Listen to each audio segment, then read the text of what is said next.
New জেনারেশনের এটা তো একটু ডিফারেন্ট জেনারেশনের মুভি আমি বলবো, ওর সাথে ও পুরো মিলে গেছে। হ্যাঁ, ইন্টারন্যাশনাল মানেই আমার কাছে মনে হয়েছে, এবং এটা তো আরও ডিফারেন্ট ছিল। সেটাও কিন্তু একটা ওয়ান অফ দ্য রিজন মানে মুভিটা দেখতে আসার জন্য।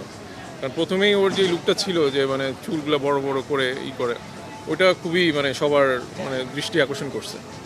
তো ওইটার জন্য আমি বলবো যে ছবিটা মানে অন্যরকম একটা মানে ধারা চলে গেছে।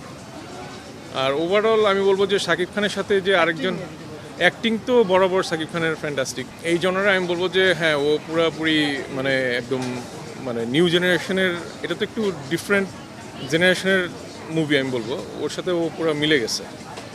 আর পাশাপাশি এখানে আরেকজন ওর একটা ফ্রেন্ড ছিল, মানে পুরো মুভিতেই সে ওকে সাপোর্ট করে গেছে, তার অভিনয় খুব ভালো ছিল। ইন্টারন্যাশনালি আমার তো মনে হয় যে কোনো অংশে কম না, মানে ভালো করার মতো একটা ছবি। ওভারঅল সব কিছুই আমার কাছে হয়তো মানে কি বলবো, এখন মানে ডিপেন্ডস যে আপনি কী ধরনের মুভি পছন্দ করেন সেটার উপরে।